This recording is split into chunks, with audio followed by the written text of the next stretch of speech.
This is a very simple sales funnel, and I'm not sure if you can see my cursor, but what's happening here is a buyer is coming in from the left corner, upper left corner, and it could be, from your website, from your social, through a Google search, and he's going through the content on your website. He's reading a blog post, he's downloading a white paper. If he downloads the white paper, you get his email address. You can put him in a little bit of a campaign. And as he moves through your content, and this is part of the planning, he's moving further down the sales funnel. And at some point, he's going to hopefully sign up for a free trial. And I'm sorry, Alexa's responding over here. So he'll sign up for a free trial, and that's when you want to pass him to sales, not when he first stops in or goes to a blog post or reads a white paper.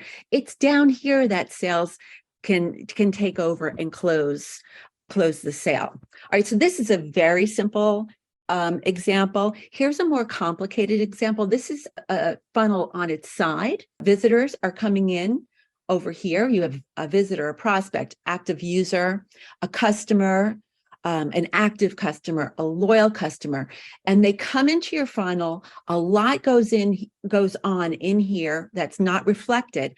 But what I'm showing you this for is over here, where I told you on the other funnel, there's emails going out and stuff like this. When you build this right, this is a set of emails here for a decision maker. Here's a set of emails for an influencer. Here's a set of emails for the end user. And it's important for marketing to understand, if you want marketing to send emails like this, they have to know the difference between the decision maker, the influencer, and the end user, and what's going to press their buttons. So now your marketing team has to know really how to create the messages that resonate with each one of your buyers, each one of your audience segments, and how to get the message in front of them, which means they have to have a full understanding of your buyers' goals and their pain points. And basically, they have to know as much about your customer segments as your salespeople do. I know that's a tall order. They're also going to become a very critical part of your sales process once you go down this road. They're going to take on new technology. They're going to have a much higher level of accountability, right? Because if we're building this machine, this funnel, or a bunch of them, they have to work and they have to be monitored. And it's going to be up to marketing to make sure that they work, because it's not sales's job to watch the funnel. It's marketing's job in most companies. They're going to have a lot more responsibility. So that's kind of like a warning. This is what you can expect. Now, for the sales team, they have a little bit of changing to do too. They have to get up to speed with the new technology. They have to participate in this process, because we have to get almost like a brain dump from the sales brains into the marketing team's brains. And that's what the digital distributor program is all about, is how are we going to do this? Because there's a lot here, but there is a way to do it. And I've really kind of pared it down into really tiny steps. The marketing team and the sales team have to get used to collaborating closely. And the paradigm shift has to come around to, if you don't have it already, that the marketing team is there to support the sales team. All right, there's no more silos. This is all about making life easier for the sales team. Let's take a look at why that is and how this works. Let's say you're an electrical distributor and you have a customer called Acme Electric, and your marketing team and sales team are working well together and decide that they want to promote your electrical safety line of products. So there's going to be a series of emails. There's going to be a page maybe on your website devoted to electrical safety products, maybe, a lead magnet, which is the kind of things that people download.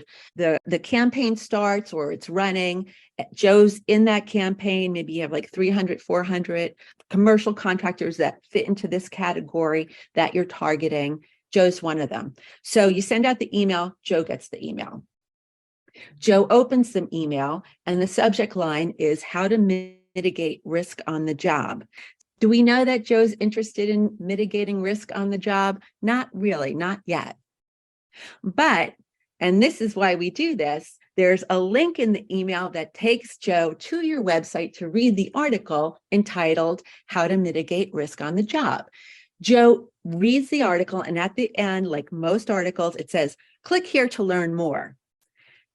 Joe clicks it, and that's a signal back to you that, oh, someone's starting to show interest in this. So Joe clicks the Learn More link, moves him to the Industrial Safety Solutions page. He spends about 15 minutes on that page reading all about these different industrial safety solutions, and each one of those solutions has its own page. So Joe's looking and he sees the topic, safety motor control.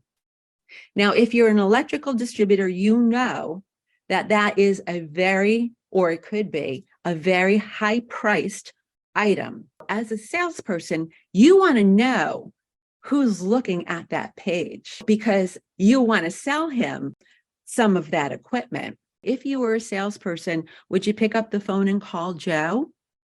Maybe, maybe not. You might get the notification and it might be between 9 and 5, but it won't be between 9 and 5. It'll probably be about 10 o'clock at night. So you can't pick up the phone and call Joe. So here's where your CRM comes in play. Meanwhile, while all this is taking place, your CRM is collecting all this information. So let's go back to Joe. He's looking at safety motor control. He's on the page. He fills out a form to download an ebook that you put together, 10 most effective ways to protect personnel from an arc flash event. Great. Now you know he's interested in an arc flash event. The ebook gets sent via email, and Joe clicks the link in the email and actually downloads and opens the book. All really good things to know. All of this, when you have it set up right, is captured in your CRM. All of this can be going on in the wee hours of the morning or late at night. The point is that the next morning, this is what lands in your mailbox. This is a notification that was planned ahead of time between marketing and sales, probably your VP of marketing and sales or some sales managers. And this is going to Joe's salesperson telling him, hey, Joe Smith from Acme Electric has been very active in this campaign. He's crossed the threshold. They have a threshold of when their lead score hits 100, we want to know. We want this notification after it crosses 100, not before. Well, he's now at 105. How did he get there? Well, he clicked on the link in the email. He spent 13 minutes on this page, and then he went over to safety motor control. He filled out the form to download the ebook, and he even clicked on the link in the ebook to read it, which most people don't. So this is a very big deal. So now this is telling the salesperson who has been sleeping for the past 8 hours that he's got some work to do. He's got to review Joe's record in MSI, that's the CRM, to see what else is Joe doing? What else is he looking at? What are the websites, emails, all of that, because all that gets captured in your CRM. Now he's got to look at that and decide, is this still a marketing qualified lead or has this become a sales qualified lead? If it's become a sales qualified lead, he needs to accept it.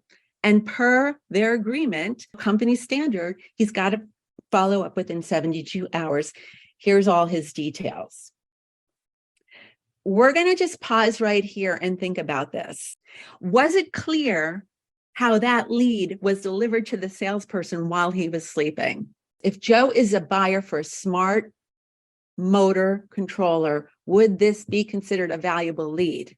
So electrical distributors know this already. These machines can sell for up to $60,000 a pop. Would the information in that notification that I just showed you that automatically generates, would that help your salesperson close a sale? If Joe and Acme Electric were your customer, say you didn't get the notification, say that's not set up yet, but Joe's your customer.